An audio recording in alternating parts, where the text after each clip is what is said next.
de los anillos del poder y la tercera edad, con lo que estos relatos llegan a su fin. Desde tiempos remotos fue Sauron el Maya, a quien los Sindar en Beleriand llamaron Gorthaur. En el principio de Arda, Melkor lo sedujo ganándolo como aliado, y llegó a convertirse en el más grande y el más seguro de los servidores del enemigo, y en el más peligroso, porque podía asumir distintas formas y durante mucho tiempo, si así lo quería, podía parecer hermoso y noble, de modo que era capaz de engañar a todos, salvo a los más precavidos. Cuando Zangorodrim fue destruida y Morgoth vencido, Sauron se atavió otra vez con lucidos colores, prometió obediencia a Eonwe, el heraldo de Manwë, y abjuró de todo el mal que había hecho. Y dicen algunos que en un principio no lo hizo con falsedad, y que en verdad estaba arrepentido, aunque solo por miedo, perturbado por la caída de Morgoth y la gran cólera de los señores del occidente. Pero Eonwe no tenía poder para perdonar a quienes eran sus pares, y mandó a Sauron que volviera a Aman para ser allí juzgado por Manwë. Entonces Sauron se avergonzó y no quería regresar humillado y aceptar quizá de los Valar una sentencia de larga servidumbre como prueba de buena fe, porque había tenido mucho poder bajo Morgoth. Por tanto, cuando Eonwe partió, él se escondió en la Tierra Media y recayó en el mal, porque las ligaduras con que Morgoth lo había atado eran muy fuertes. Durante la gran batalla y los tumultos de la caída de Zangorodrim, hubo en la tierra fuertes convulsiones, y Beleriand quedó quebrantada y yerma. Y en el norte y en el oeste muchas tierras se hundieron bajo las aguas del gran mar. En el este, en Osiriand, los muros de Ered Luin se quebraron, y una gran hendidura se abrió hacia el sur, y el mar penetró y formó un golfo. Sobre ese golfo se precipitaba el río Lun por un nuevo curso, y por tanto se lo llamó el Golfo de Lun. Tiempo atrás ese país había sido llamado Lindon por los Noldor, y este nombre tuvo en adelante, y muchos de los Eldar vivían allí todavía, demorándose, sin deseos de abandonar Beleriand, donde durante tanto tiempo habían luchado y trabajado. Gil-galad, hijo de Fingon, era el rey, y con él estaba Elrond el medioelfo, hijo de Eärendil el marinero y hermano de Elros, primer rey de Númenor. En las costas del Golfo de Lun, los elfos construyeron puertos, y los llamaron Mithlond, y eran muy protegidos, y allí había muchos barcos. Desde los puertos grises, los Eldar se hacían de vez en cuando a la mar, huyendo de la oscuridad de los días de la tierra. Porque por gracia de los Valar, los primeros nacidos aún podían seguir el camino recto y regresar si así lo querían junto con los hermanos de Eresia y Valinor más allá de los mares circundantes. Otros Eldar hubo que por aquel tiempo cruzaron las montañas de Ered Luin y penetraron en las tierras interiores. Muchos de ellos eran Teleri, sobrevivientes de Doriath y Osiriand, y establecieron reinos entre los elfos de la floresta en bosques y montañas, lejos del mar, por el que no obstante siempre sintieron mucha nostalgia. Solo en Eregion, que los hombres llamaron Hollin, tuvieron los elfos de raza Noldorin un reino perdurable más allá de la Ered Luin. Eregion estaba cerca de las grandes mansiones de los enanos, que se llamaban Khazad-dûm, pero los elfos las llamaron Hadhodrond y después Moria.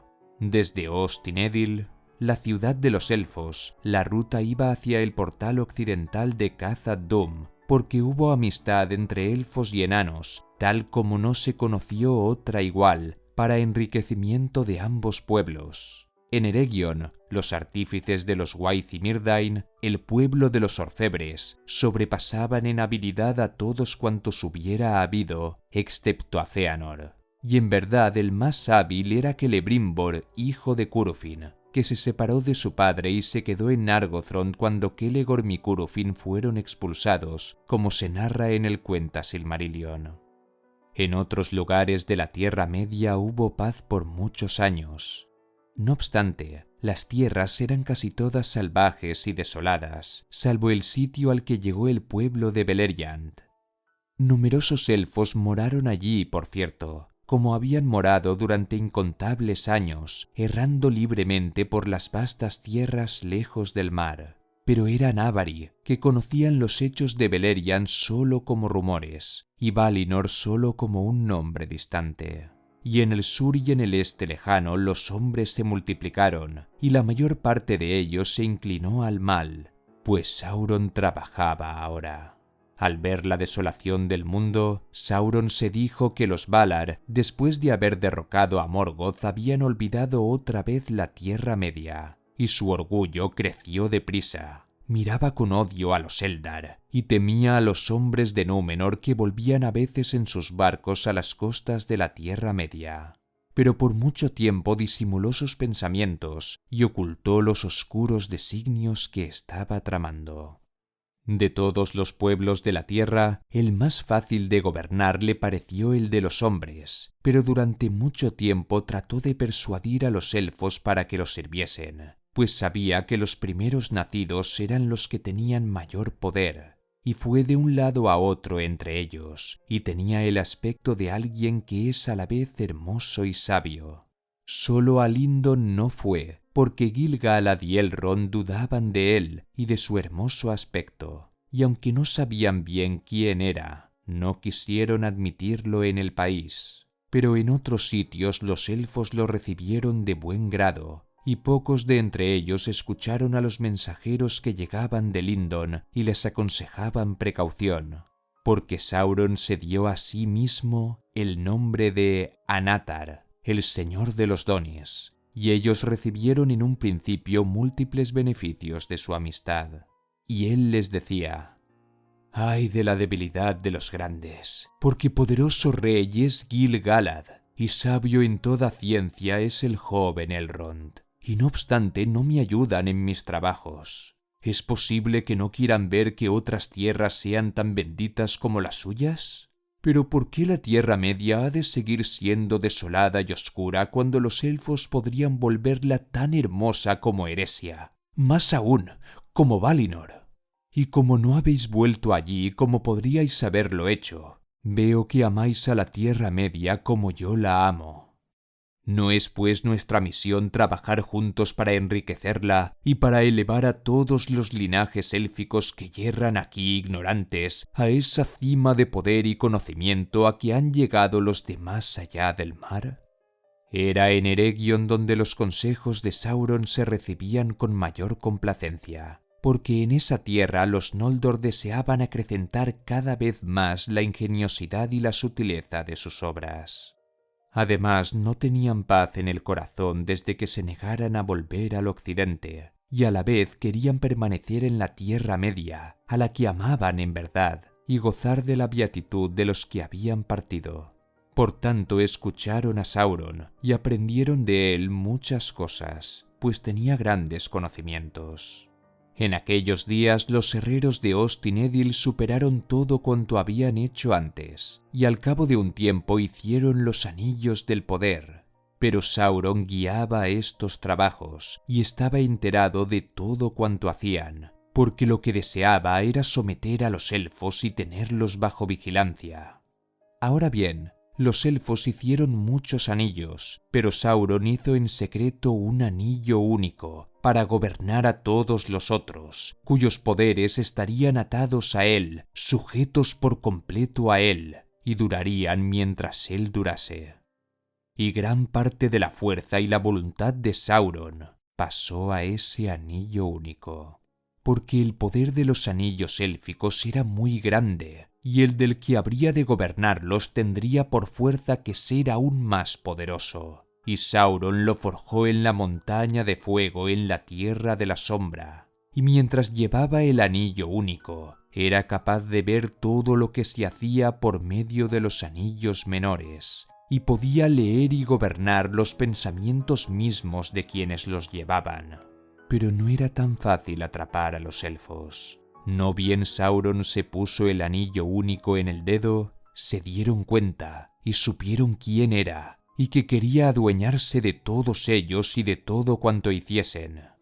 Entonces, con enfado y temor, se quitaron los anillos, pero él, al ver que lo habían descubierto y que los elfos no habían sido engañados, sintió gran cólera y los enfrentó, exigiéndoles que le entregaran todos los anillos, pues los herreros elfos no podrían haberlos forjado sin la ciencia y el consejo con que él los había asistido. Pero los elfos huyeron de él. Así salvaron 3 de los anillos, y se los llevaron y los ocultaron. Ahora bien, eran esos 3 los últimos que se habían hecho y los que tenían más grande poder. Narya, Nenya y Vilya se llamaban, los anillos del fuego y del agua y del aire, que tenían engarzados un rubí y un diamante y un zafiro. Y eran de todos los anillos élficos los que Sauron más deseaba, pues quienes los poseyeran podrían evitar el deterioro y demorar la fatiga del mundo. Pero Sauron nunca los encontró porque fueron dados a los sabios, que los ocultaron y nunca más se los pusieron a la luz, en tanto Sauron tuviera el anillo regente. De ese modo los 3 permanecieron incólumes, pues habían sido forjados por Celebrimbor tan solo, y la mano de Sauron no los había tocado. No obstante, también estaban sometidos al Único. Desde esos días siempre hubo guerra entre Sauron y los elfos, y Eregion fue arruinada, y Celebrimbor muerto, y las puertas de Moria se cerraron. En ese tiempo la fortaleza y refugio de Imladris, que los hombres llamaron Rivendell, fue encontrado por Elrond medioelfo, y resistió largo tiempo. Pero Sauron recogió todos los anillos del poder que quedaban, y los repartió entre los otros pueblos de la Tierra Media, con la esperanza de tener así sometidos a todos los que desearan contar con un poder secreto, fuera de los alcances de su propia especie. 7 anillos dio a los enanos, pero a los hombres les dio 9, porque los hombres en esto, como en otros asuntos, demostraron ser los más dispuestos a someterse. Y todos los anillos que Sauron gobernaba los pervertía, con bastante facilidad, pues él mismo había contribuido a hacerlos, y estaban malditos, y traicionaron al final a todos quienes los llevaban. Los enanos demostraron ser firmes y nada dóciles. No soportan de buen grado el dominio de los demás, y es difícil saber lo que en verdad piensan, y tampoco es fácil inclinarlos a las sombras. Solo llevaban los anillos para la adquisición de riquezas, pero la ira y una abrumadora codicia de oro les encendió los corazones, mal del que luego Sauron obtuvo gran beneficio. Se dice que el principio de cada uno de los 7 tesoros de los reyes enanos de antaño fue un anillo de oro, pero todos esos tesoros hace ya mucho que fueron saqueados, y los dragones los devoraron, y de los 7 anillos algunos fueron consumidos por el fuego, y otros recuperados por Sauron. Fue más fácil engañar a los hombres. Los que llevaron los 9 anillos alcanzaron gran poder en su época. Reyes, hechiceros y guerreros de antaño ganaron riqueza y gloria, aunque solo daño resultó. Parecía que para ellos la vida no tenía término, pero se les hacía insoportable.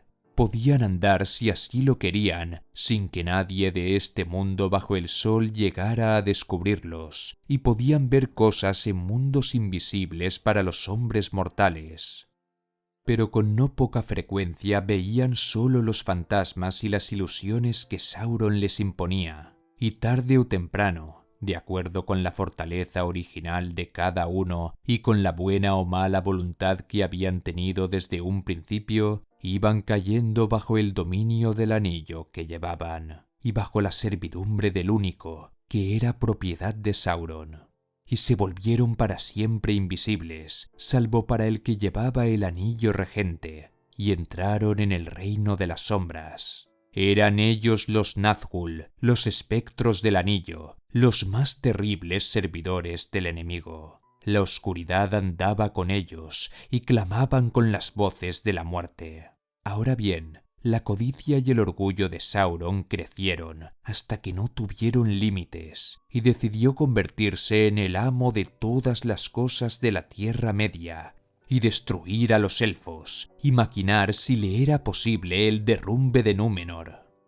No toleraba libertad ni rivalidad alguna y se designó a sí mismo señor de la tierra. Una máscara podía llevar todavía, con el fin de engañar los ojos de los hombres si así lo deseaba, que lo hacía parecer sabio y hermoso.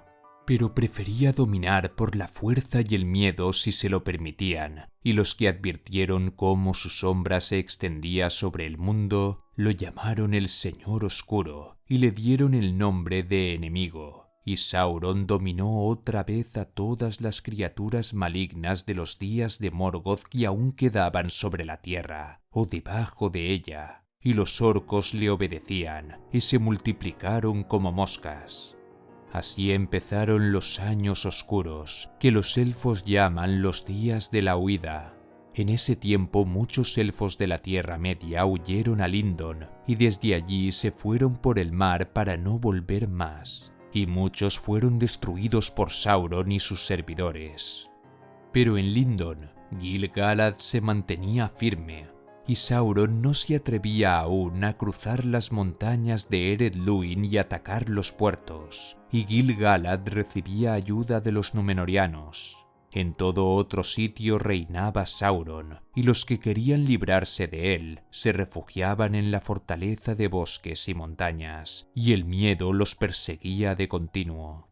En el este y el sur, Sauron dominaba a casi todos los hombres, que se volvieron fuertes por aquellos días y levantaron muchas ciudades y muros de piedra. Y eran numerosos y feroces en la guerra, y estaban armados de hierro.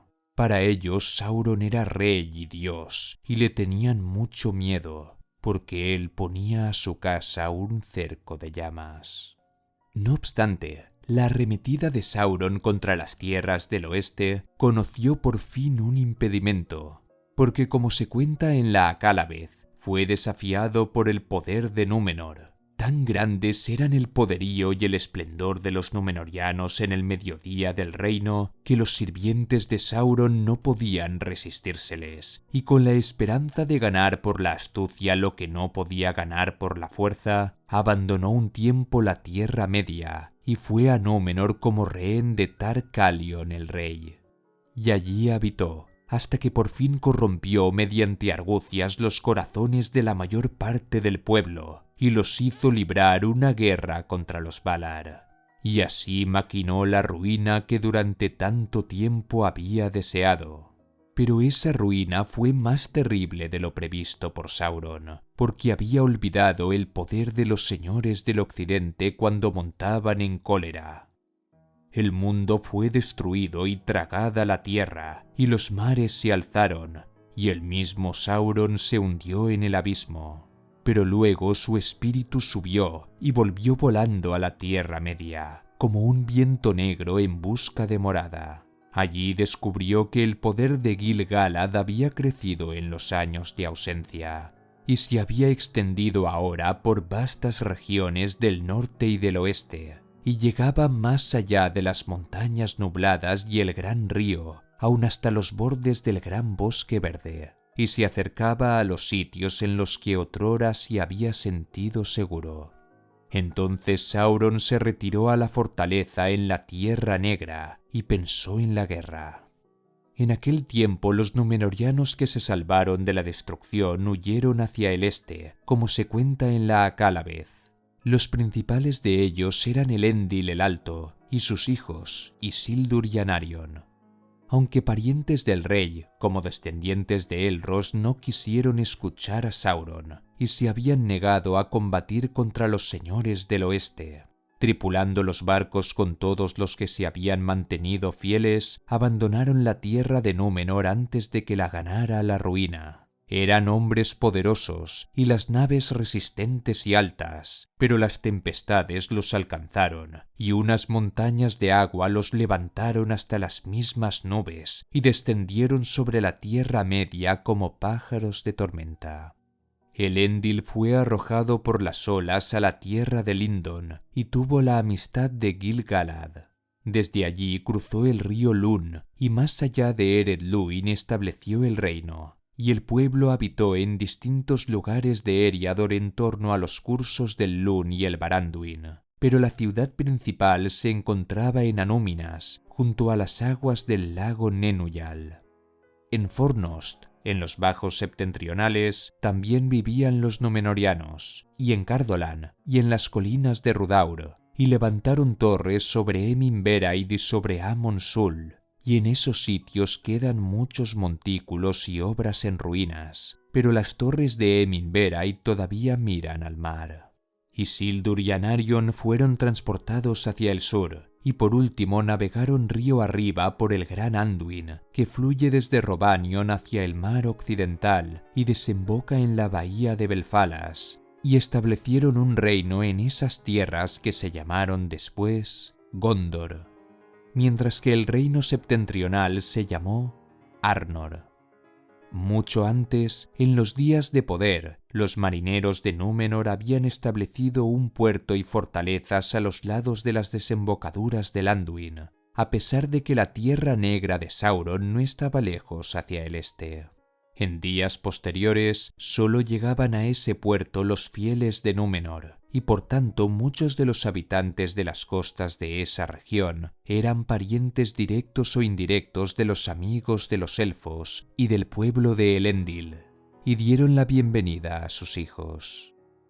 La principal ciudad del reino austral era Osgiliath, a través de la cual fluía el río Grande, y los númenorianos levantaron allí un gran puente sobre el que había torres y casas de piedra de admirable aspecto, y altas naves venían del mar a los muelles de la ciudad.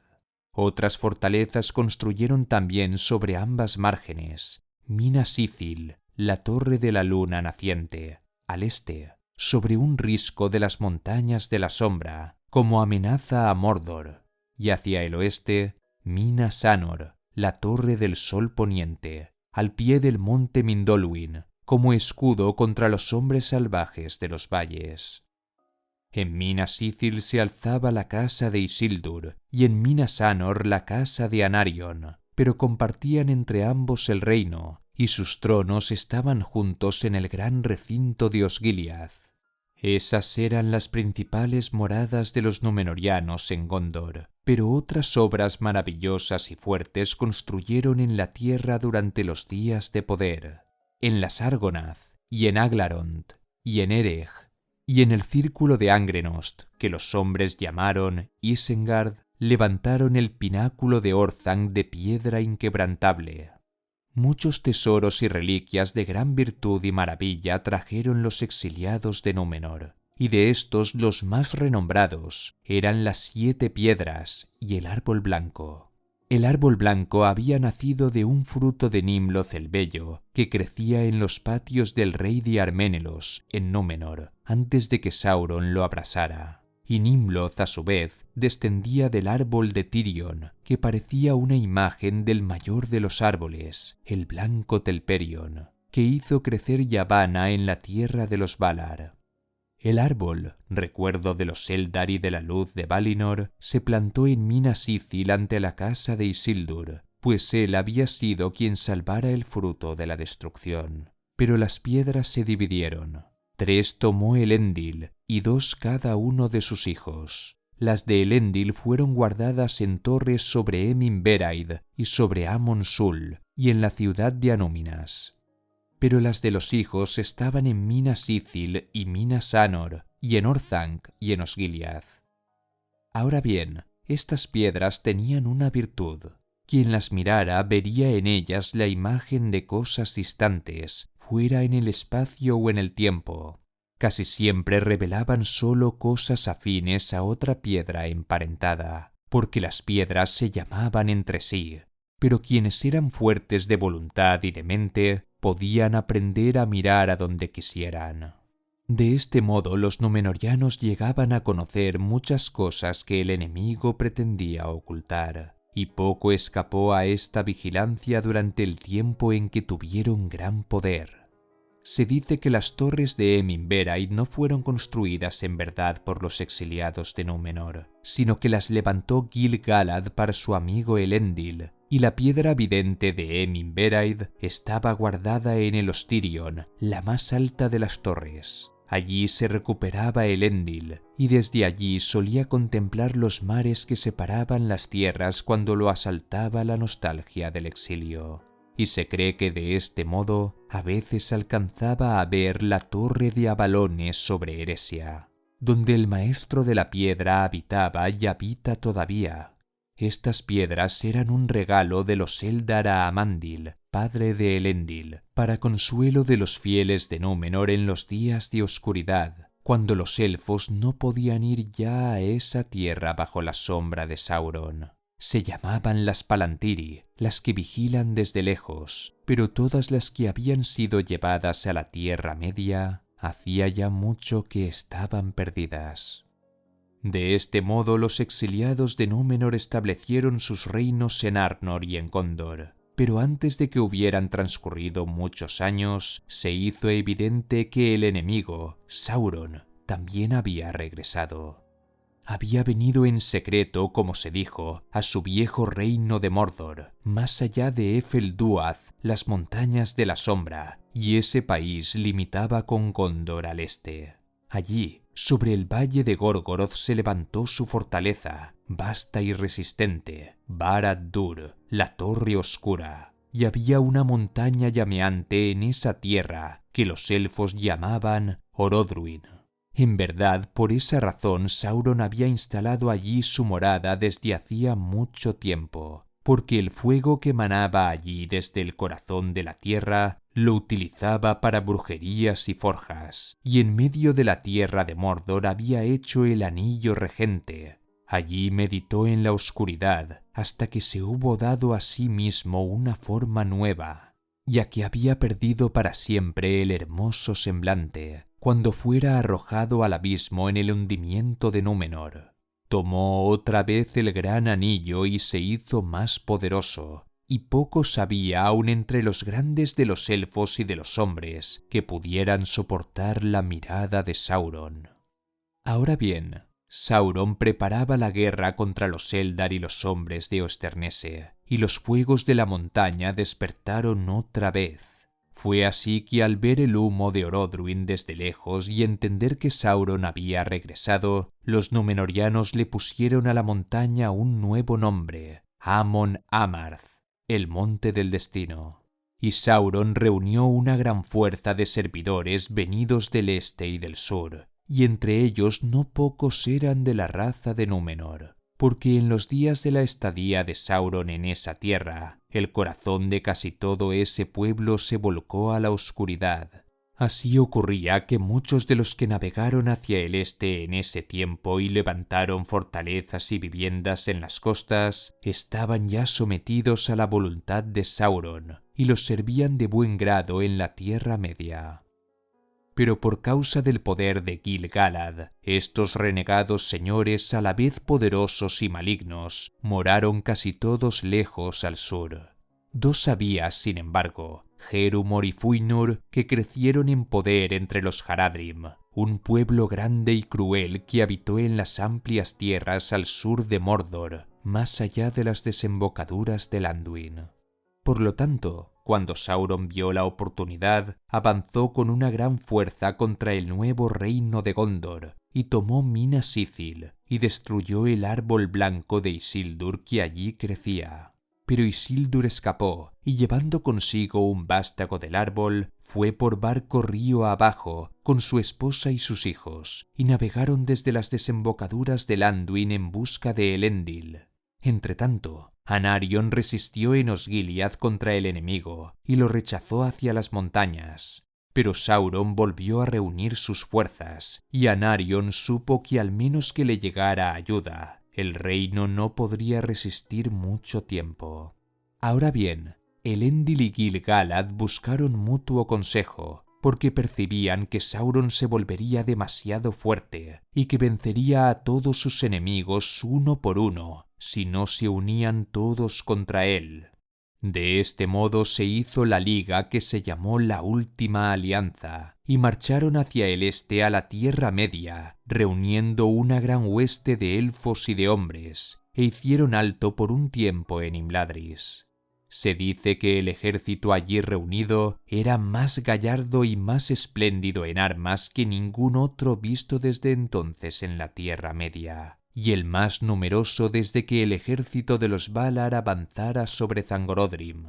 Desde Imladris cruzaron los pasos de las montañas nubladas y fueron río abajo por el Anduin, y así llegaron al fin sobre las huestes de Sauron en Dagorlad, la llanura de la batalla, que se extiende por delante de las puertas de la Tierra Negra. Todas las criaturas vivientes se dividieron ese día, y algunas de la misma especie, aun bestias y aves, estaban en uno y en otro bando, excepto los elfos. Solo ellos no estaban divididos y seguían a Gil-galad.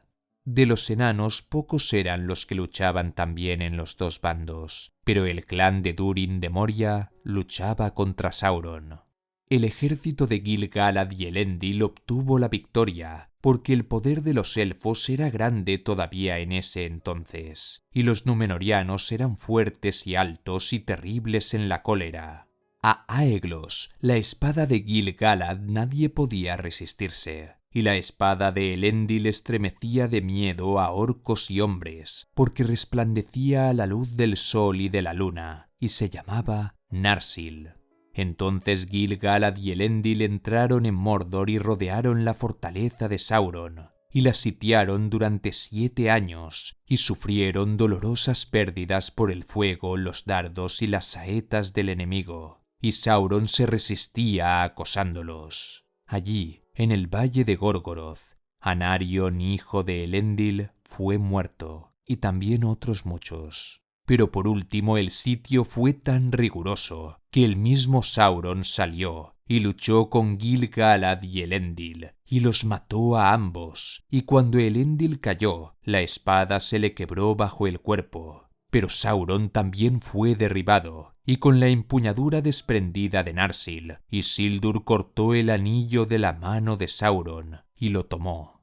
Entonces Sauron quedó vencido por el momento, y abandonó el cuerpo, y su espíritu huyó a espacios distantes, y se escondió en sitios baldíos, y durante largos años no volvió a tener forma visible. Así empezó la tercera edad del mundo, después de los días antiguos y los años oscuros, y había todavía esperanza en aquel tiempo y el recuerdo de la alegría, y el árbol blanco de los Eldar floreció muchos años en los patios de los reyes de los hombres, porque el vástago que había salvado, Isildur lo plantó en la ciudadela de Anor en memoria de su hermano antes de abandonar Gondor. Los servidores de Sauron fueron derrotados y dispersados, pero no del todo destruidos, y aunque muchos hombres se apartaron del mal y se convirtieron en súbditos de los herederos de Elendil, muchos más recordaban a Sauron en sus corazones y odiaban los reinos del occidente.